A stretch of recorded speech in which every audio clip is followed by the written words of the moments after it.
Highlights from the Total Rally Round 1 of the 2013 South African Rally Championship is presented by Toyota, Volkswagen, Ford and Sasol. It's the country's best drivers in the best rally cars on the best rally roads that South Africa has to offer. This is the 2013 South African Rally Championship.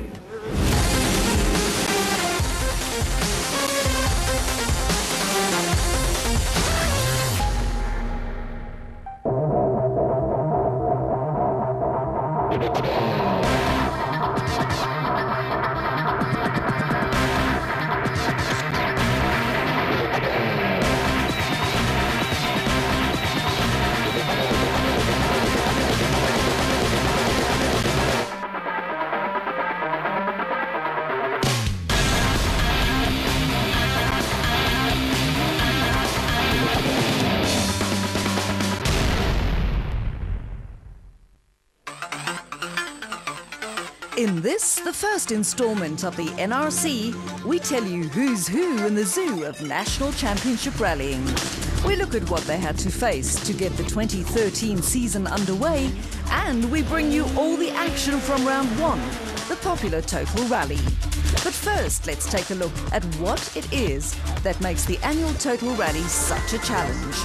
Rally headquarters are based in the shadow of the impressive Moses Mabhida World Cup Stadium in Durban, as well as 2 spectacular super special stages in front of thousands of rally fans to end each day of the 2-day event. But this is where the rally will be decided.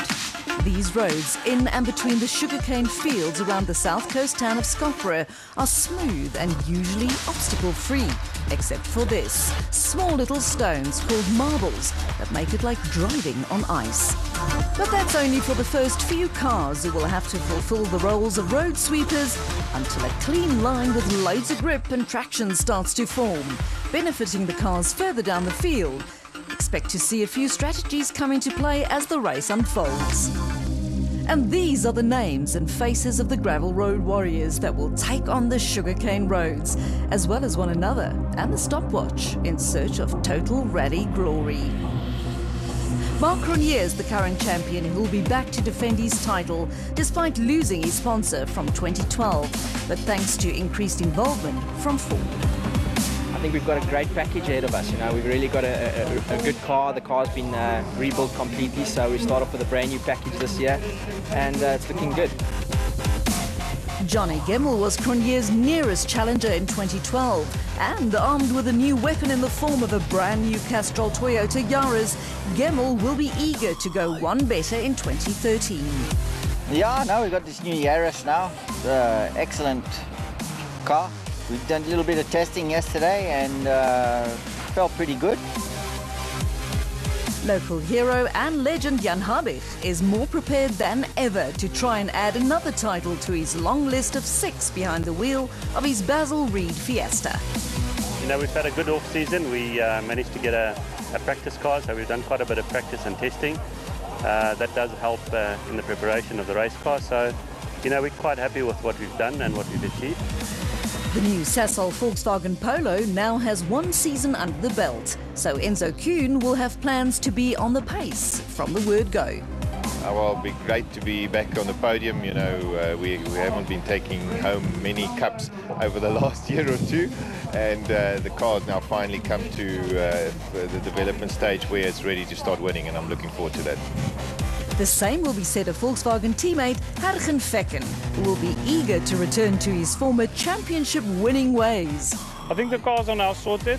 The guys did very well, and we did some good testing this week on the roads that we're going to be driving on. So I'm fairly happy and I'm feeling confident.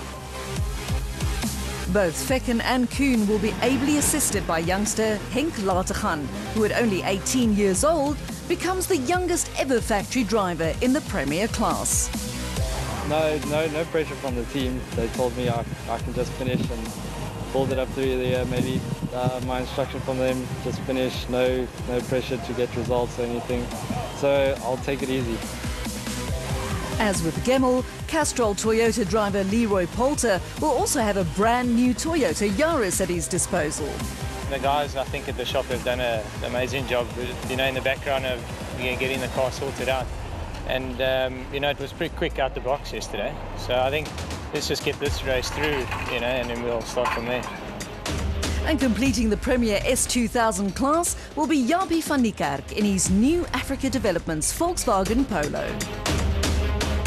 The S2000 Challenge class was created during the 2012 season to provide owners of older generation S2000 machines the chance to compete for their own championship honours within the overall championship. Gugu Zulu is the defending S2000 Challenge champion, but will have stronger competition during 2013. The class has grown, it's good to have new competition, and yeah, I think we just need to go out there and play around with the gents as well. Do our best to defend our championship and take it further forward. The arrival of the new Toyota Yaris means that the evergreen Toyota Auris will now be in the challenge class with drivers like Team Total's JP Damso and Mohamed Musa behind the wheel. It's a lot less pressure, and I think we're going to have a little bit of fun now, whereas previously it's always 99.9 everything, and now maybe a little less pressure. That's maybe what we need. Pretty much like half of the field has gone to the S2000 Challenge class and half the field's in the S2000 class. So I think we've got stiff competition. Janelle de Villiers will also field an Auris while his Yaris is being built.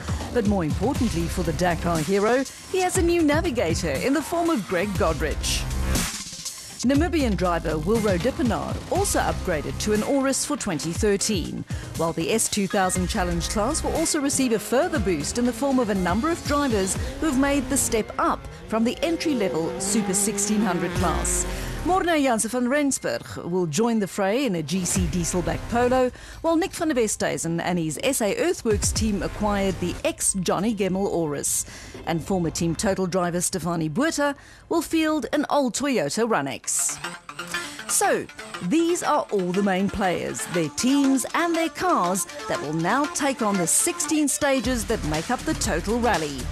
As no one wants to be the first to sweep the loose stones of the South Coast sugarcane roads, the organisers have come up with this: a lucky draw for the country's 8 top-ranked drivers to decide who will start where.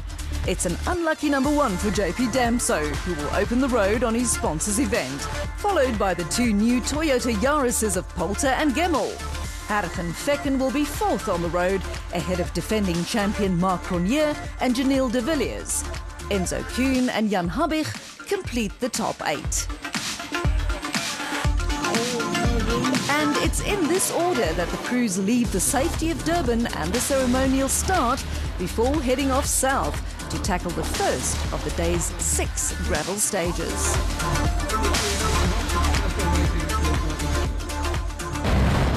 Stage 1 at Finningley is just over 12 kilometres in distance, but it has many obstacles and tricky corners. A tough way to start the 2013 season.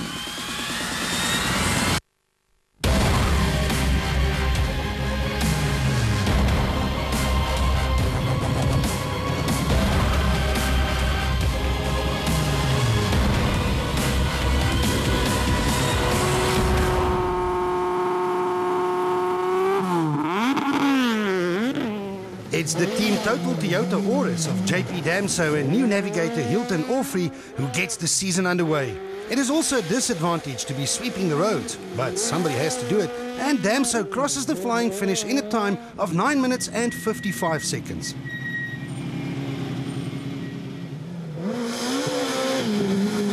The new Castrol Toyota Yaris has only rolled a wheel for the very first time just hours before the start of the Total Rally. So both team boss Glenn Hall and the Leroy Poulter and Alvin Coetzee appearing inside the car were relieved to get the car to the end of its first ever stage, 7 seconds faster than Damso. Yeah, it seems okay.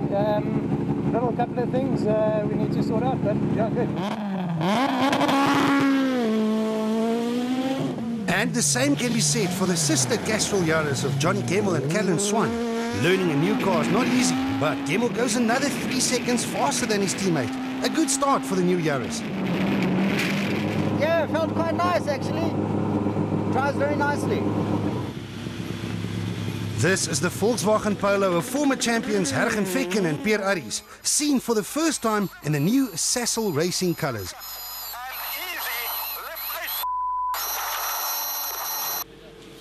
basically what happened is we had a problem with the intercom. It was intermittent, and I didn't hear this call. The specific call is a left 6 tightens to left 7, and I didn't hear the tightens or the left 6, so we came in a bit too hot, and obviously we just ran off the road. But the fire was more of a concern, you know. The car almost burned out. We managed to stop it though, so thank God. With Vekker now removed from the action, defending champions Mark Cronje and Robin Houghton were now effectively fourth on the road in their Ford Racing Fiesta. Cronje starts the event as favourite and crosses the flying finish in a time of 9 minutes and 24 seconds, a full 21 seconds faster than Johnny Gemmell. Next left 3 on the flying finish. Oh, it was lekker. I enjoyed it. It was a difficult stage, but it was nice, eh? Behind Cronje, Janelle de Villiers and new co-driver Greg Godrich were already facing the sugarcane and Natal heat behind the wheel of the Imperial Toyota Auris. 9 minutes and 55 seconds, the same as JP Damso, but half a minute off the blistering pace set by Cronje. The Volkswagen Sassel racing team has already been reduced from 3 factory cars to just 2. So Enzo Keane and Guy Hodgson had every intention to finish stage 1. Keane is an experienced contender and crossed the flying finish 14 seconds slower than Cronje, but faster than anyone else. Right 6, tightens to 9. Slid wide on a corner and went off the road into the sugarcane, so lost a bit of time there, but good stage. The car feels very impressive. Behind Keane, it's the Basil Reed Ford Fiesta of Jan Habig and Robert Paisley who get their season underway.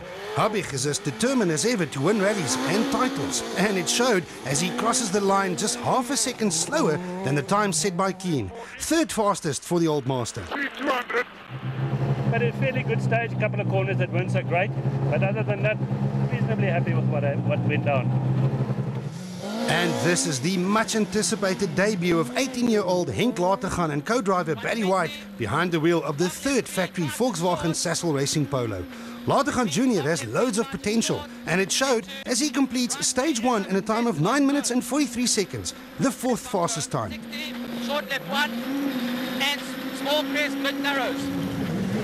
And a great start for Gugu Zulu and Carl Peskin in the older generation Sassel Polo. With a time of 9 minutes and 43 seconds, Zulu not only matched the time set by Latergan, but also takes an early lead in the S2000 Challenge class. And speaking of S2000 Challenge, young Namibian driver Wildo Dippenaar and new co-driver Kes Naidu start their season behind the wheel of the PZN panel beaters and McCarthy Toyota Auris. Dippenaar sets the 9th fastest time of all on stage 1. An eventful first stage of the total rally sees the name of Mark Cronje at the top with a comfortable 13-second advantage over his nearest rivals Enzo Kuhn and Jan Habig. Zulu and Latergan are tied in 4th, followed by the new Toyotas of Gemmell and Poulter. The Toyotas of Damso, Dippenaar and de Villiers complete the top 10.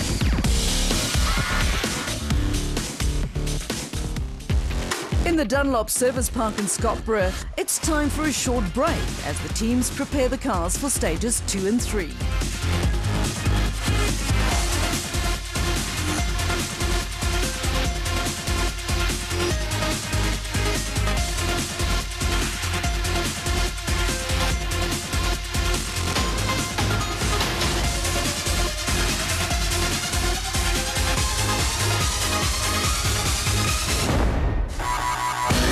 Drumdurrick and Inverness are 9 and 13 kilometres long respectively, but they'll be run in succession without the chance to service the cars in between. As with stage 1, it's team totals JP Damso and Hilton Orfrey who gets the action underway. Unfortunately for Damso, he will have to sweep the roads on all 6 stages on day 1. So his strategy will simply be to reach the end of each stage without making any mistakes. So far so good, as Damso did complete both stages 2 and 3 without any incident, albeit a little off the pace.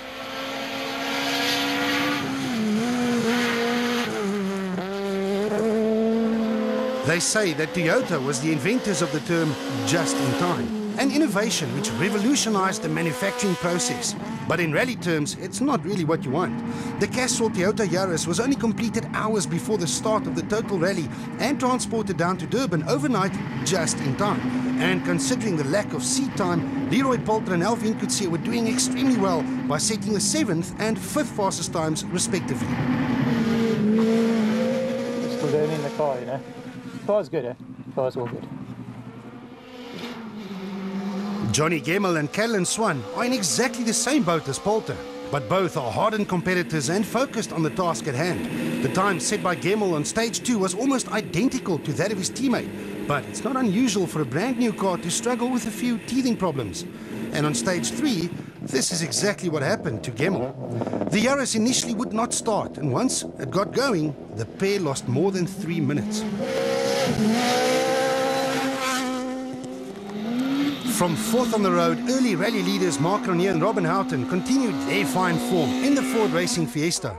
Cronje and Houghton are fresh from competing in a rally in the UK the week before, so the pairing was sharp inside the car and it showed. Another fastest time on stage 2 saw them extend their lead, and the second fastest time of all on stage 3 meant a healthy overall lead of 20 seconds. Behind Cronje, Janelle de Villiers and Greg Godrich had a slow but safe start to the total rally. The Imperial Toyota Auris wasn't working as well as what de Villiers had hoped for, and the Dakar ace decided to choose safety over speed at this early stage of the event. You know, I'm still a bit hesitant in the fast stuff. Obviously, you know, Greg and myself have to get used to each other. This is also the year in which Enzo Keane and Guy Hodgson hope to return to former winning ways. Keane is now clearly more comfortable with the still relatively new Volkswagen Sassel Racing Polo, and it showed as he set the 3rd fastest time of all on stage 2. Split times near the end of stage 3 indicated that Keane was flying in his efforts to chase Cronje down.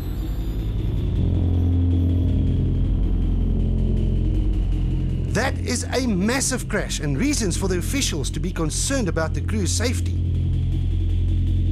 But both managed to get out before the car sets fire to the dry sugarcane.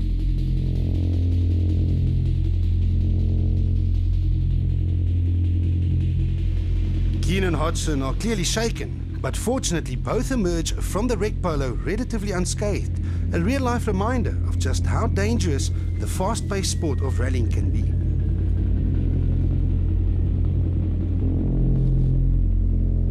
But as they say, the show must go on.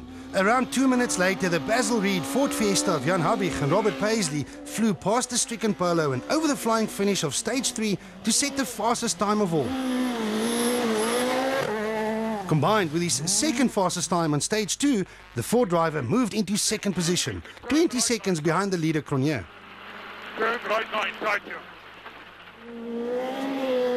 With both Fecken and Keane now on the sidelines, the hopes and dreams of the Volkswagen Sassel Racing team were solidly resting on the young shoulders of 18-year-old Henk Latergan and his co-driver Barry White.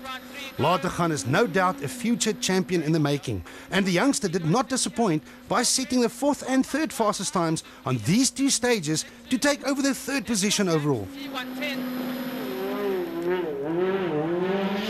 Besides Latergan, Volkswagen can always count on the services of Gugu Zulu and Carl Peskin. Zulu in the older Sassel Polo was well and truly leading the S2000 challenge class, but the talented driver was also holding his own in the overall standings. 5th place overall after stage 3 for the Zulu Warrior.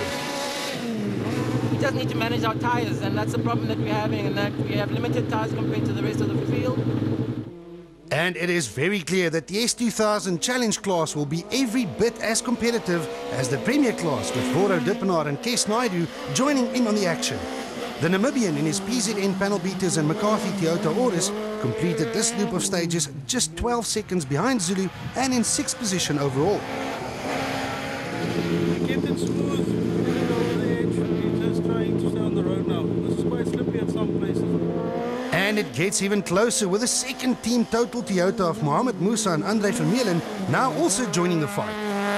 Musa had a nightmare of a stage on stage 1, but 2 consecutive top 6 times on stages 2 and 3 propelled him straight past a number of drivers and into 7th overall. Just as impressive was the speed of Japie van Niekerk and Gerard Snyman. The new Africa Developments Polo was now mixing it up with the big names, but the time lost on stage 1 early in the day still dropped them way down the leaderboard. Someone making the jump to the S2000 challenge class was the former Team Total member Stefanie Botha with her dad Willem Higu in the hot seat. She acquitted herself well in her first outing by occupying the final spot in the overall top 10. It was fun, fast, nice, very nice stages.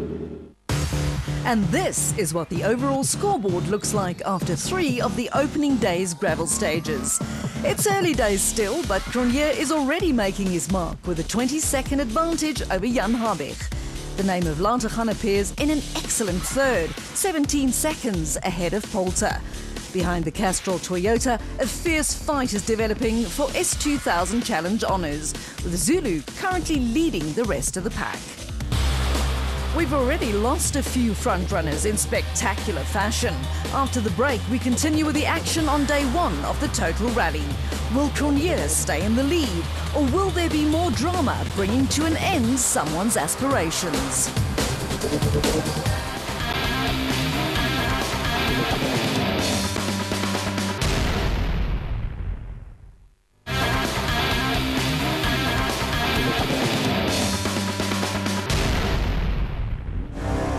It's still the first day of not only the Total Rally, but also the entire 2013 championship, and already we've seen drama. Former champion Hargen Vekken went off the road early on during stage 1, and his Volkswagen Sasol Racing teammate Enzo Kuhn suffered an even bigger crash at the end of stage 3. The competitors behind Kuhn were waved down and took the jump slowly, but still landed dangerously on their noses. Data recovered from the stricken Polo revealed that Kuhn was doing 8,000 revs per minute in 5th gear for a speed of exactly 145 kilometers per hour when they hit the jump. Fortunately, both Kuhn and Hodgson were lucky to escape serious injury. Or perhaps it wasn't luck at all, but rather a feather in the cap for the Volkswagen engineers who were responsible for designing the safety features of the car, as well as the other safety equipment that rally drivers use. A roll cage is a very high-tech piece of equipment designed to withstand impact such as this one. The driver and navigator are also strapped into their racing seats by specifically designed 5-point harnesses to keep them attached to the seats, while today's high-tech helmets are built to do the obvious. Another piece of equipment that is now compulsory is the Hans device, which prevents your neck from getting whiplash. While their underwear and racing suits are fire resistant, in order to buy you a few vital moments you will need to escape from a crashed car should it catch fire. The car with its roll cage as well as the helmets were all destroyed, doing exactly what they were designed to do. So it's a combination of all of these safety items which allowed both Kuhn and Hodgson to walk away from the wrecked Polo and to live to fight another day.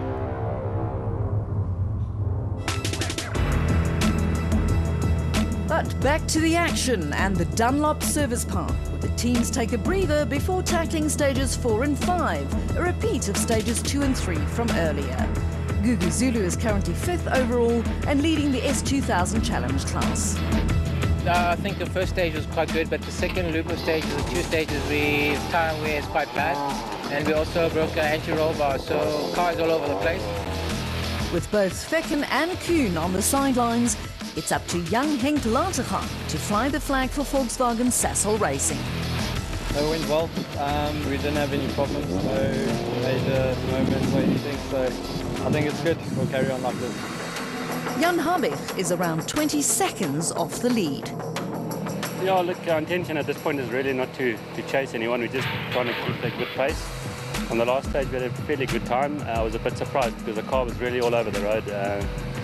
You know, I just thought that the guys would really take some time off. And at the front, all is going perfectly according to plan for Mark Cronje. Yeah, so far so good. You know, with Matilda, it's got a horrible sting in the tail, so we've got a long way to go, but the car really feels good and I'm really enjoying the road. Stage 4 action continues, the same stage that was run as stage 2, so the drivers will now be familiar with these roads. Team Total's JP Damso and Hilton Orfrey continue to play the role of road sweepers, and exactly 2 minutes later, the Castrol Toyota Yaris of Leroy Poulter is the next car to fly past the spectators.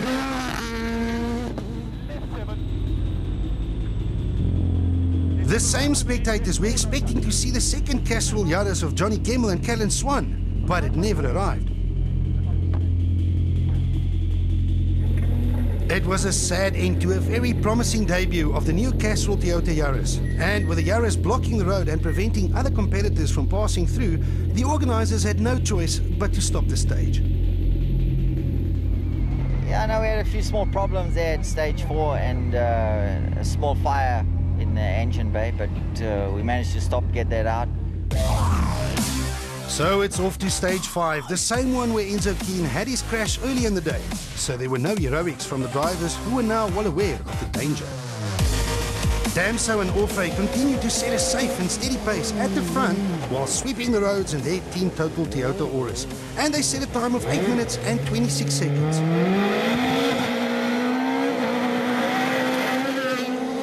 Leroy Poulter and Alvin Coetzee were now behind the wheel of the only remaining Castrol Toyota Yaris and set a time of 8 minutes and 22 seconds.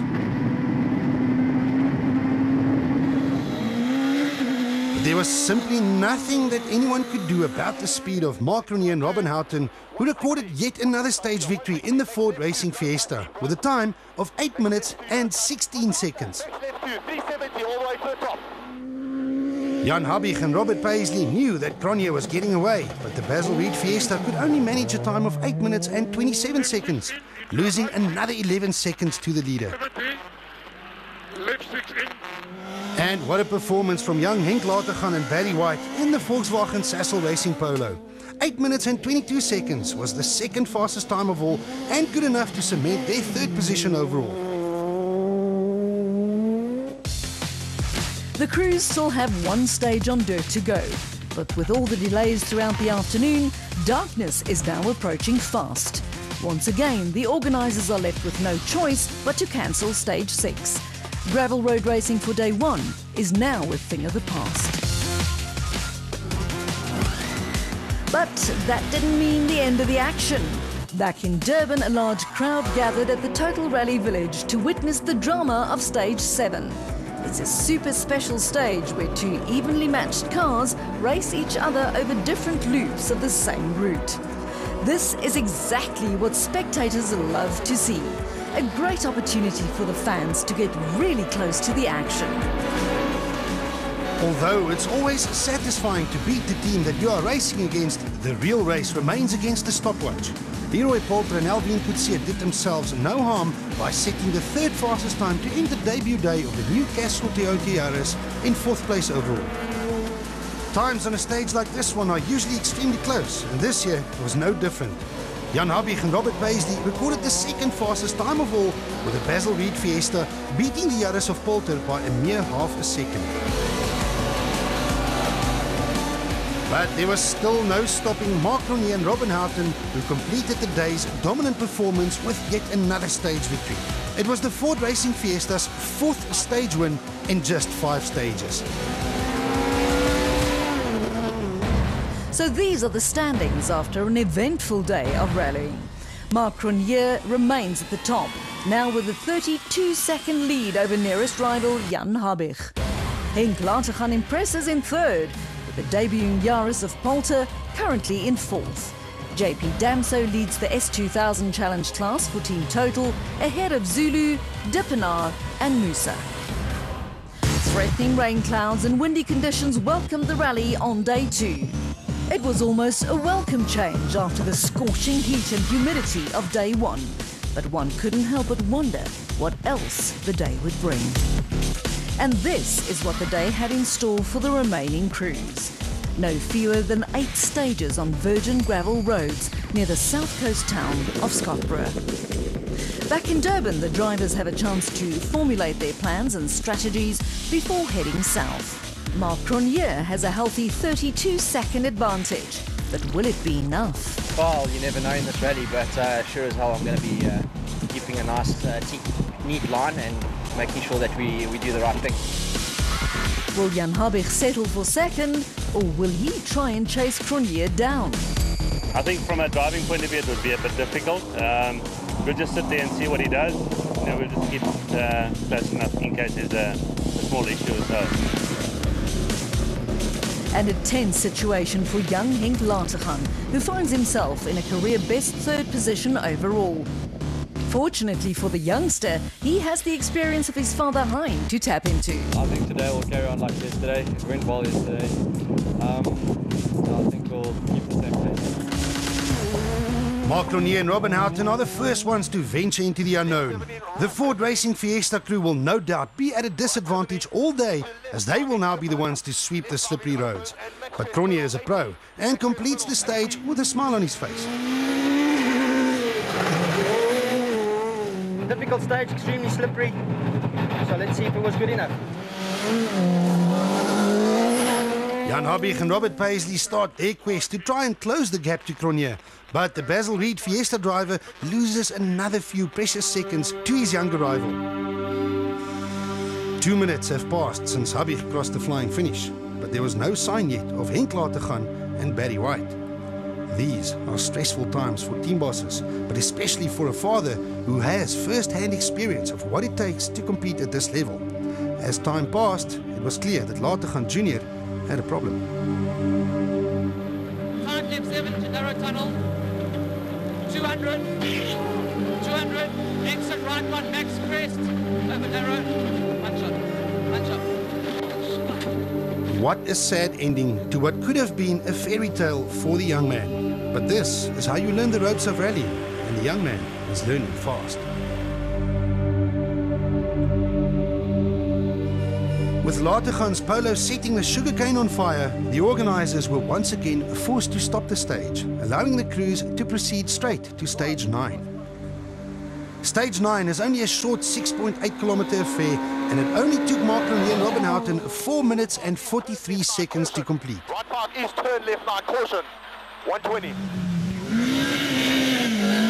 Bergen Vekken and Pierre Aries crashed out of day 1, but the Volkswagen Sassel Racing team repaired the Polo in order for Vekken to tackle day 2 under Super Rally rules. These rules allow a team to re-enter on day 2, but with severe time penalties for every stage missed, effectively putting them out the running. It did, however, serve as a great test session, and Vekken set the second fastest time, just 1 second slower than that of Cronje. Jan Habig and Robert Paisley were the leaders of the chasing pack. The Basil Reed Ford driver set the third fastest time, but lost another 3 seconds to Cronje. Jaapie van Niekerk and Gerard Snyman lost loads of time on day 1 and were way down the order. But the new Africa Developments driver was also using the opportunity to test and set the 4th fastest time. Times are close on such a short stage, with Mohamed Musa and Andre Vermeulen setting the 5th fastest time, less than half a second faster than Leroy Polter and Alvin Coetzee in their Castrol Toyota Yaris. And speaking of the Yaris, the Castrol Toyota team did exactly the same thing as the Volkswagen guys by repairing Johnny Gemmel's car in order to Super Rally on Saturday. A new car especially requires large amounts of testing, and way better to test than in a real rally. Behind Gemmel, it was the Imperial Toyota Auris of Genil de Villiers and Greg Godrich, followed by the similar PZN panel beaters and McCarthy Toyota Auris of Wilro Dippenaar and Kes Naidu, and the Team Total version of JP Damso and Hilton Orfe. Total Rally action continues after the break. Will Mark Cronje hang on to the lead and take the first rally of 2013, or does Habig have a plan?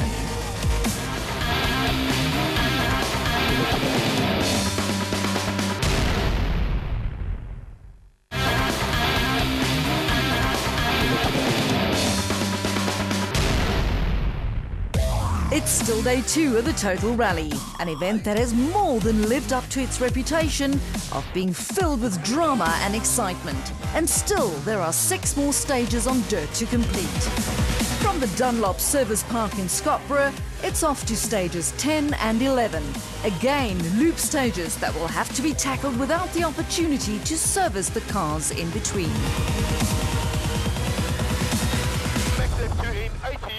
Right one over crest, jump tightest to long right 6. Mark Cronier and Robin Houghton were at a disadvantage all day, being the first car on the road. But this did little to the champion's speed as he simply put the hammer down and got on with the job. Amazingly, the Ford Racing Fiesta set the fastest times on both stages 10 and 11 to further increase its lead, and that while sweeping the road.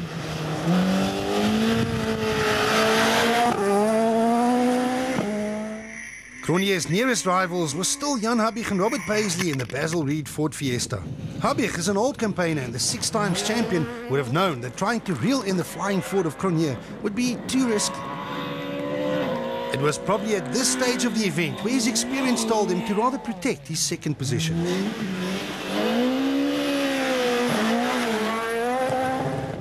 And the man that he had to protect his second position from was Leroy Poulter. Together with Alvin Coetzee, Poulter was slowly getting to grips with the new Castrol Toyota Yaris and continued to set good stage times. But it wasn't really enough to trouble the two Fords ahead of him.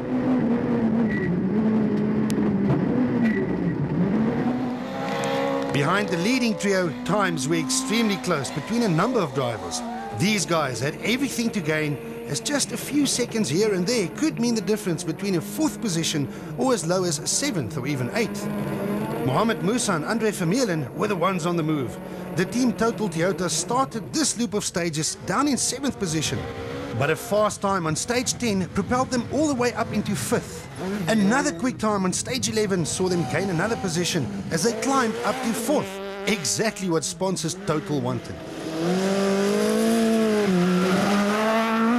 Unfortunately for Total, Musa's climb up the leaderboard was at the cost of yet another Team Total Toyota, the one driven by JP Damso and Hilton Orfrey. Damso was not taking any risks, however, and although he slid into 5th place behind his teammate, he was still only 2 seconds behind. A good showing by both Total cars on their home event.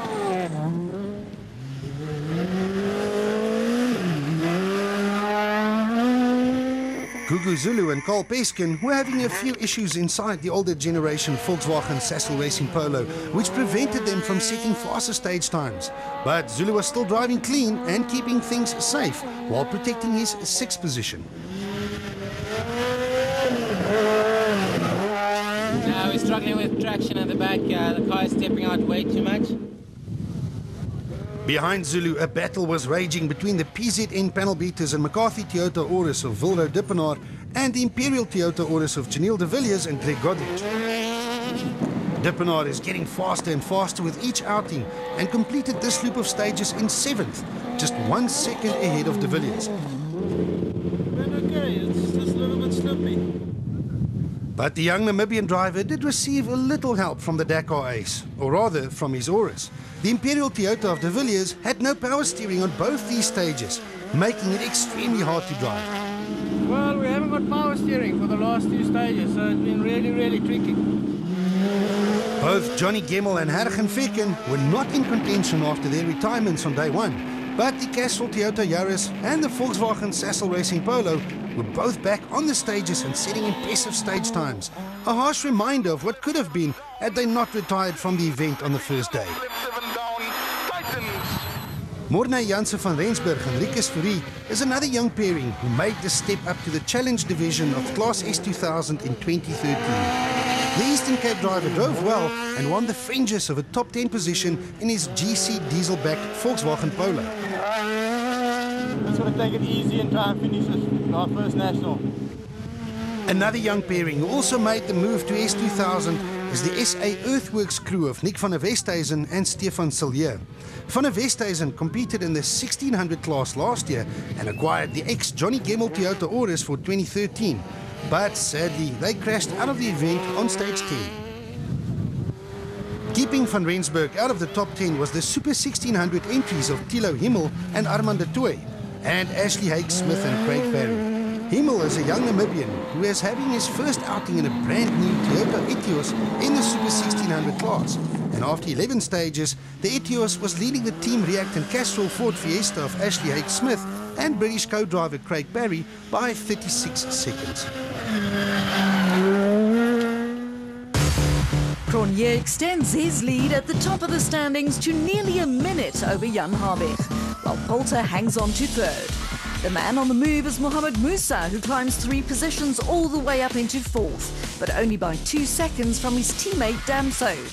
It's just as close between Zulu, Dippenaar and de Villiers, while the Super 1600s of Himmel and Haig Smith round off the top 10.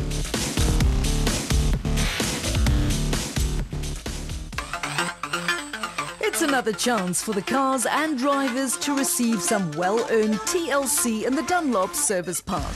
Mohamed Musa is the man on the move. Well, I think we're leading the challenge class now from 4th overnight.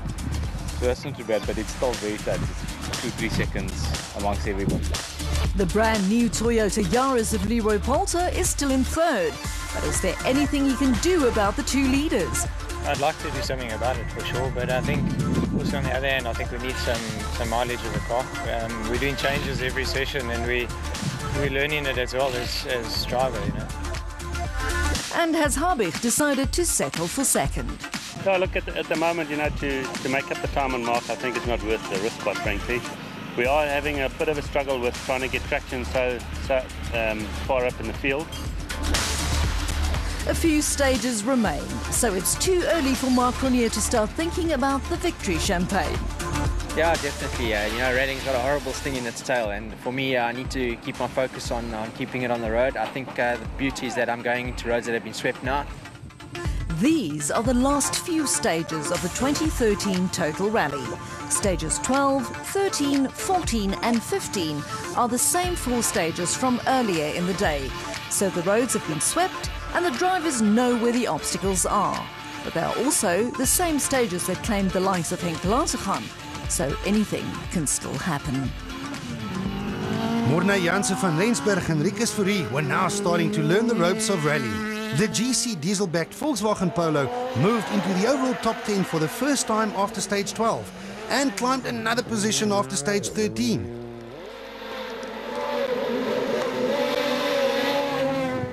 Ahead of Van Rensburg, a titanic battle raged between the PZN panel beaters Toyota Auris of Wildo Dippenaar and Kes Naidu and the similar Imperial Toyota-backed machine of Janelle de Villiers and Greg Godrich. The Imperial Auris of de Villiers was hampered with power steering problems, but de Villiers isn't a Dakar champion for nothing and battled his way through to close in on the young Namibian. The difference between them after stage 12 was a mere 1.3 seconds.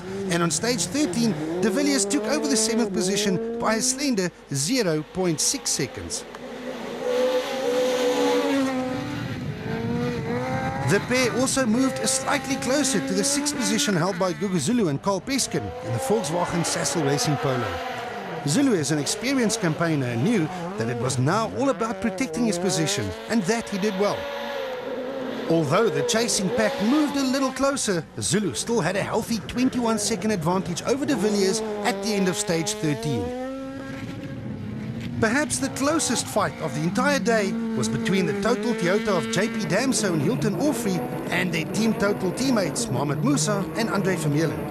Musa's climb up the leaderboard on day 2 was spectacular to say the least. But on stage 12, Damso saw the attack and retaliated by beating his teammate by a full 15 seconds to reclaim 4th on the leaderboard. On stage 13, Damso again opened up the taps and extended his new advantage over Musa by another 7 seconds. But this fight was far from over. Inside the Castrol Toyota Yaris, Leroy Poulter and Alvin Coetzee were now only focused on bringing the new car safely home, and that on its debut rally. The risks involved with trying to catch the 2 leaders were simply too high, and 3rd will be an excellent result for the new car that only turned a wheel for the first time the night before the event. At the start of stage 12, Jan Habig and Robert Paisley had nearly a minute to try and make up if they had any intentions to go for the win. They say that, like Chuck Norris, Habig can make the earth rotate, but even he knew that time was now running out, and fast. The master did, however, keep the pressure on by setting the fastest time of all on stage 13, but it did little to the overall standings as the Basil Reed Ford still trailed by nearly a minute with only 2 stages to go.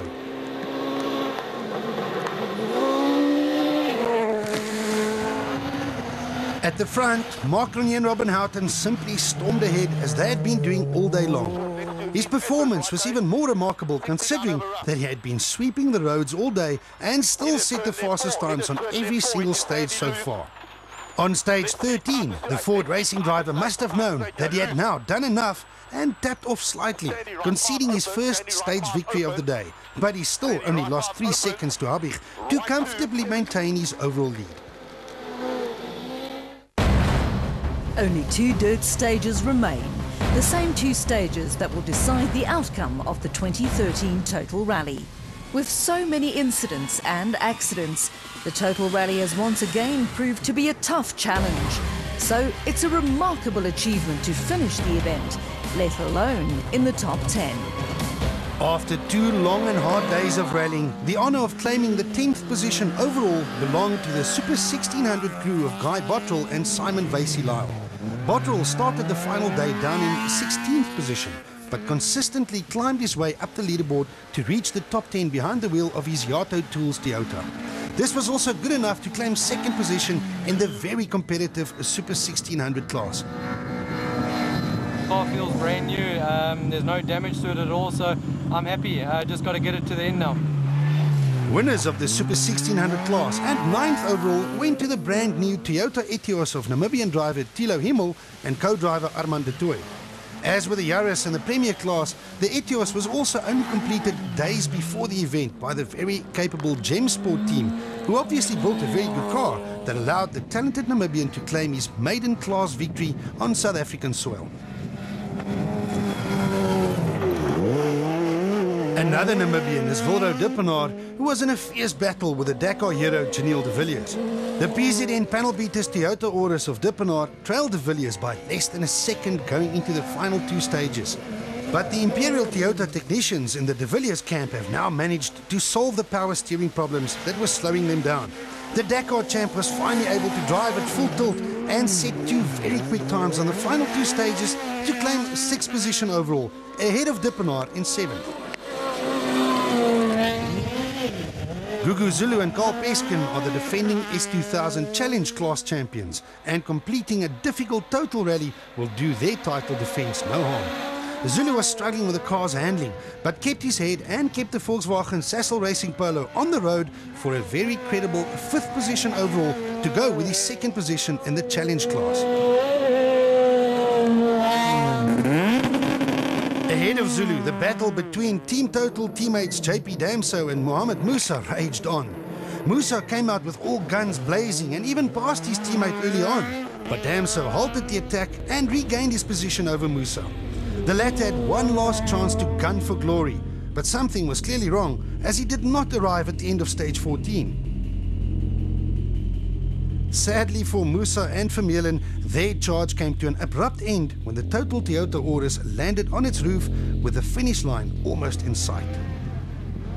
With Musa now removed from the action, Damso and Hilton Orfrey had 4th position all to themselves, but the Total Rally had one more sting in its tail. The new Castrol Toyota Yaris of Leroy Poulter and Alvin Coetzee had been running faultlessly all day, but something was about to give. The power steering failed, making it very difficult to keep the Yaris on the road while they are losing valuable time. Nearly 30 seconds were lost on stage 4, followed by another 20 seconds lost on the final stage. The luckless Poulter drops from 3rd to 4th. Yeah, we got no power steering in the last 2 stages, so it's unbelievable how we made that. I don't even know how we got here now. This, of course, meant that JP Damso gains another position as the Team Total Toyota Auris moves into 3rd, the final podium position. It was just reward for the Cape Townian, who did everything right throughout the 2 days of the event, including sweeping the roads on day 1. With just 2 stages to go, Jan Habig and Robert Paisley found themselves almost in no man's land. The Basil Reed Fiesta had well over a minute over its next rival, but was also trailing Cronje by a minute. And Porsche left too short, he's right down. With just over 20 kilometers of stage distance to go, the experience of Habig told him that it was all over. There was nothing more he could do but hope while ensuring that he reaches the end safely. And with a lead of nearly 60 seconds, Mark Cronje and Robin Houghton could afford to take it real easy in order not to take any risks. The Ford racing driver has been in firm control all throughout the event. And although he didn't need to go fast over the last two stages, he threw in another stage victory for good measure on stage 14 to emerge from the sugarcane with a full minute lead. It was a commanding performance from the defending champions. As the crews emerge from the sugarcane fields of the south coast, the heavens open. Gravel road racing has now been completed, but they all have one more obstacle to tackle. The super special stage at the Total Rally Village in Durban. It may be raining, but this doesn't hamper the spirits of thousands of rally fans who brave the wet conditions to get a piece of the action.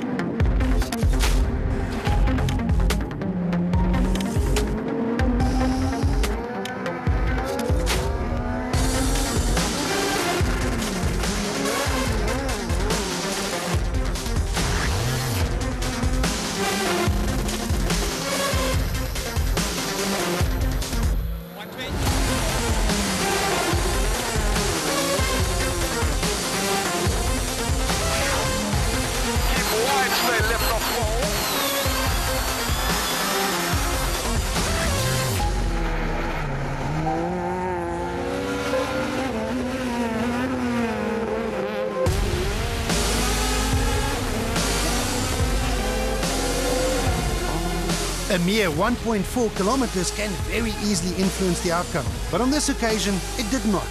JP Damso and Hilton Orphy gave sponsors Total a dream result by reaching the finish in a fantastic third position overall. Jan Habig and Robert Paisley also only had 1.4 kilometers between themselves and a fantastic podium finish. The Basil Reed Ford driver crosses the flying finish for the final time to claim second.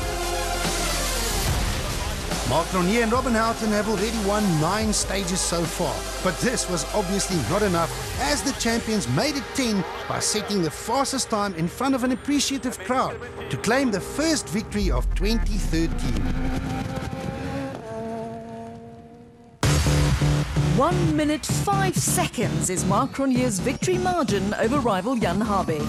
Damso grabs third in the end ahead of Poulter and the new Yaris. Zulu hangs on to fifth and just 5 seconds ahead of de Villiers. De Bernard gets the points for 7th, while Musa claims 8th, despite rolling on the penultimate stage. What a way for JP Damso to start his season. A fine third-place finish, as well as the S2000 Challenge class victory for the Cape Townian. And this on sponsors' Total own event. We had a lot of competition from other guys in the class, and we were fighting actually for 4th, and we just got 3rd given to us at the last minute. Leroy had a couple of problems, but for Total and us sponsored by them, it's good for us. Another second position to go with his long list of rally achievements over many years is a good way for Basil Reed driver Jan Habig to start his season. I think second overall, it's good for the points, good for the championship. I think the risks were too high to go for first overall. And a victory of more than a minute for Mark Ronier, who led the Total Rally from start to finish. Yeah, phenomenal result for the team. I mean, they really worked hard and put a lot of effort into this event. And coming back from Europe last week, I had good momentum from that, and I'm really pleased with the result. The 2013 South African Rally Championship is well underway thanks to the fantastic and eventful Total Rally. But now it's time to look ahead at round 2, the famous Sasol Rally. The areas around the towns of Sabi, Graskop and Nelspruit in Mpumalanga will once again play host to the spectacle that attracts large crowds from all over South Africa. See you at the Sasol on the 19th and 20th of April. Highlights of the Total Rally Round 1 of the 2013 South African Rally Championship were presented by Toyota, Volkswagen, Ford and Sasol.